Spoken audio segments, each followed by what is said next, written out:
Time now for the Daily Answer, sponsored by Salem Surround on The Answer Now TV.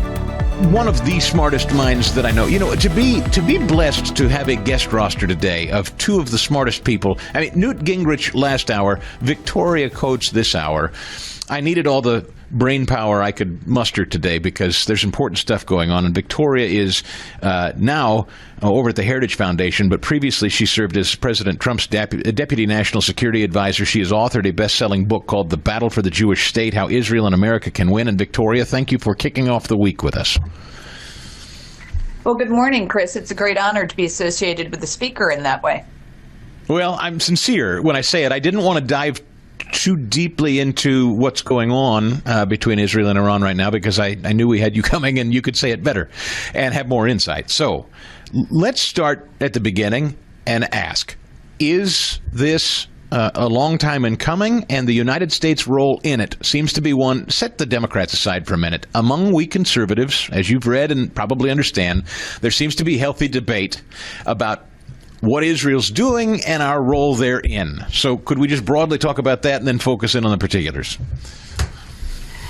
Yeah, no, I think these are very legitimate questions that folks are asking. And yes, this has been a long time coming. You could say it almost 25 years coming since Iran initiated their nuclear program and started pursuing clandestinely military capabilities for that program. And I think what finally happened is after the 4 years of the Biden administration, which were extremely permissive for Iran, they didn't enforce the sanctions, so there was a lot of money flowing in. They went into what I've been calling a diplomatic doom loop of just endless sort of remote discussions, using the Russians as intermediaries. I mean, it was bad, and the Iranians made a huge amount of progress. We can actually track where they were in January of 2021 versus what we had in January of this year. Thousands more sophisticated centrifuges enriching uranium and plutonium, over 60%. There's no reason you have these things or you do this activity unless you're pursuing weapons grade. It's not necessary for a civil nuclear program.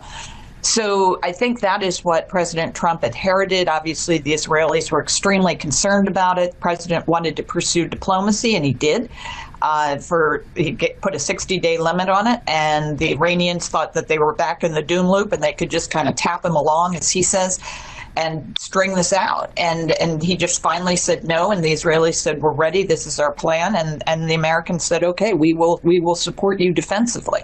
We're not going to participate in the attacks on Iran, but we will support your defenses, and that's what's happened. I just read this morning, and apparently Fox News is confirming from some source inside the Trump administration that Trump got involved, President Trump specifically got involved and told Israel not to take out their head dog, their big cheese over there in Iran, that they were about to, that Israel was going to, and that Trump, and I think it's the Ayatollah, and that President Trump said, don't do that. I mean, I know you weren't in the room for the conversation necessarily, but does that sound plausible? I know Netanyahu was asked about it. He rebuffed the conversation and said there was no truth to it. But Fox said again this morning from the G7 that officials are saying that's what was said. Well, this is the supreme leader, Ali Khamenei, who's been the leader of Iran, I think, since 1989. So it's been a while, and he is obviously the head of the government, the top decision maker. And no, I wasn't in the room. The prime minister's denied it. There have been other denials, and then yes, there have been these persistent reports. So, I mean, the fact of the matter is Khamenei is still alive. For all we know, he's theoretically in some bunker up near the border with Afghanistan with his family. So I think that's where he is for the moment. And, this would be typical or not atypical of President Trump. He wants the Israelis to have a decisive victory. As he said, sometimes he prefers diplomacy, but sometimes you got to fight it out. That appears to be what's happening.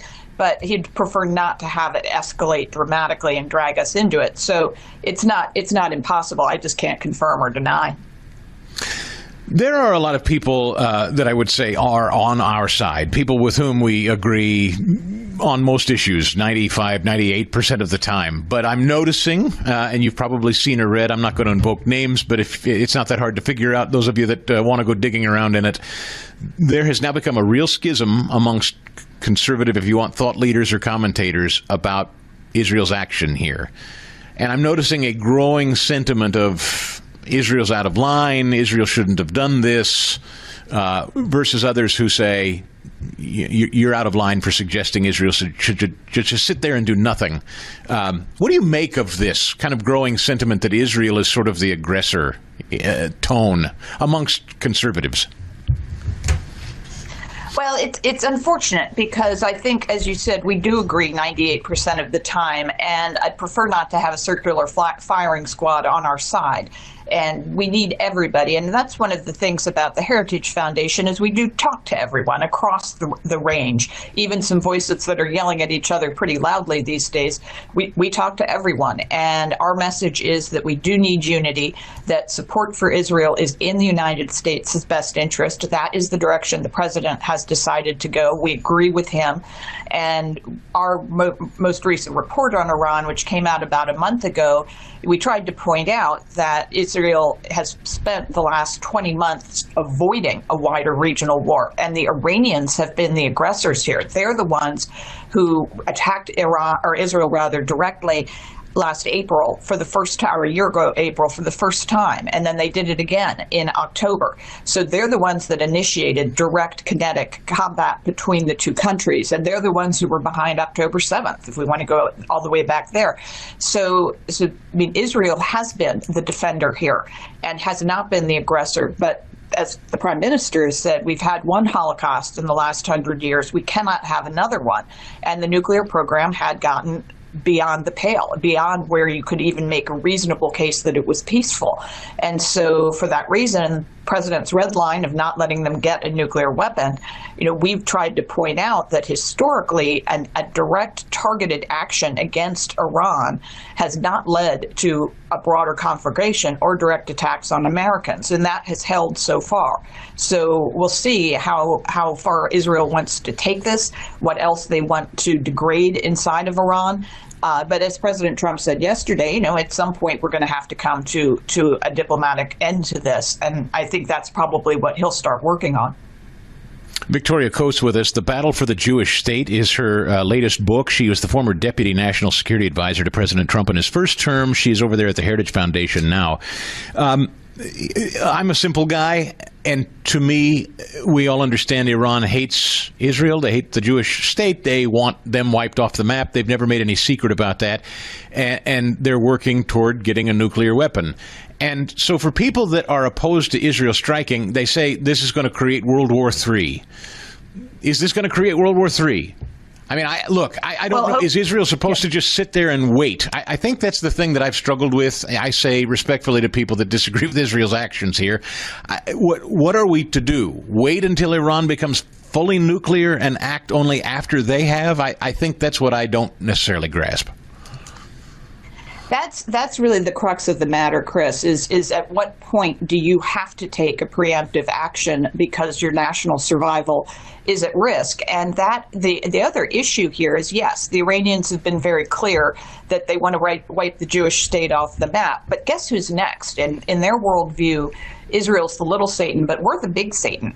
And if you're going on a crusade against Satan, just because you get the little one doesn't mean you don't go on and go after the big one. And so the problem is that even if we abandoned Israel or we restrained Israel and we told them don't go after the nuclear program, that they would then develop a nuclear bomb and not just use it on Israel, but use it on us. And we also have the horrible problem that you've been very attentive to, also inherited from the Biden administration, of our wide open border for 4 years, and heaven knows what crept across the southern border. We know Iranians on the terrorism watch list have come into the country. What sleeper cells do they have here? And what might they smuggle to them if they had access to a nuclear weapon? So this is not just dangerous for Israel, it's dangerous for the United States. And I don't have a crystal ball, so I don't know how all of this is going to pan out. But, the combination of Israel and the United States dwarfs any capabilities Iran might have. So I think it is very much in our capability to prevent this from becoming World War III. And if it did broaden out, I think we could win it pretty decisively and pretty quickly if we had to. I knew this was going to be a big conversation, which is why I asked if you'd be kind enough, and you were kind enough to stick around for a second segment, because I have some more questions about the meaning of this broadly. Victoria Coates with us from the Heritage Foundation, former Deputy National Security Advisor to President Trump in his first term. We're going to take a quick break, and then I'm going to pick the brilliant brain of Victoria Coates a little more here on the Stigall Show. Sit tight. Brett Baer talking to Benjamin Netanyahu over the weekend. Take a listen. So is regime change part of the effort here? Could certainly be the result, because the Iran regime is very weak. I think it's basically left with two things. It's plans to have atomic bombs and ballistic missiles. That's basically what Iran has. They certainly don't have the people. 80% of the people will throw these theological thugs out. I mean, they murder them, they oppress them for 46. That's good.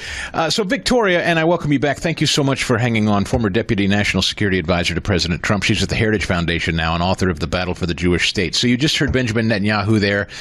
They've been pretty consistent on the Israeli side. We don't mean ill to the Iranian people.